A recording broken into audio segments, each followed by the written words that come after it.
ఉగ్రవాద దాడిలో పహల్గామా మృతులకు శ్రద్ధాంజలి ఘటిస్తూ వినాంక మండల శాఖ నుంచి వారి ఆత్మ శాంతించాలని కోరుకుంటూ ఇవాళ కొవ్వొత్తి ర్యాలీ చేయడం జరిగింది.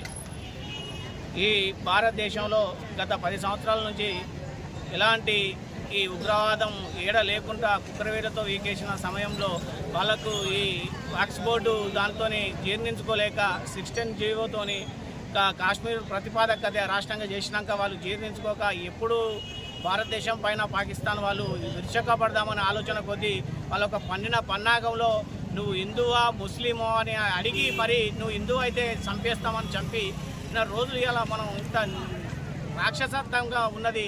మనం అంటే ఏ రకంగా ఉంటున్నాం అనేది మనం ఆలోచన చేయాల్సింది. భారతదేశం పైన దాడి చేస్తే దానికి ప్రతీకారంగా తీర్చుకోవడానికి సిద్ధంగా ఉన్నది.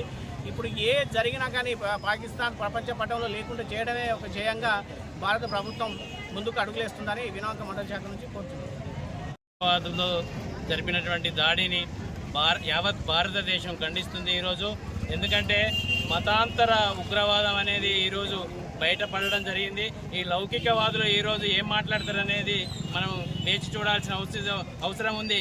ఎందుకంటే ఓన్లీ భారతీయ జనతా పార్టీ మతతత్వ పార్టీ అని ఎన్నో సందర్భాల్లో లౌకికవాదులు వాదించిన సమయాల్లో మనం ఈరోజు దాన్ని ఏలెత్తి చూపడం జరుగుతుంది.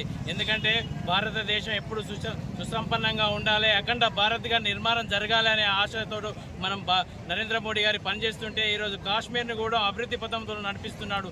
రోడ్లు కానీ ఉద్యోగాలు కానీ వాళ్ళ ఆర్థిక పరిస్థితులు మెరుగుపడాలని టూరిజాన్ని డెవలప్ చేస్తే ఆ టూరిజాన్ని దెబ్బతీయడం కోసం ఈరోజు టూరిస్టులుగా వచ్చినటువంటి విదేశీయులను మన భారతీయులను అందరినీ హిందువులా మీరు ముస్లింలా అని ప్రశ్నించి వారిని హత్య చేయడం జరిగింది. ఇది ఏమైన చర్య అని మేము భారతీయ జనతా పార్టీ వినమిక మండల శాఖ తరఫున ఖండిస్తున్నాం. జనతా పార్టీ మండల శాఖ తరఫున తీవ్రంగా ఖండిస్తున్నాం. పాకిస్తాన్ శాతగాని తనానికి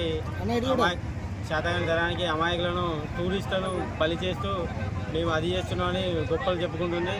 రాబోయే రోజుల్లో మొన్న జరిగిన దాడికి ధీటుగా భారత ప్రభుత్వం కానీ మోడీ గారు సమాధానం ఇస్తారని ఆశాభావం వ్యక్తం చేస్తున్నారు.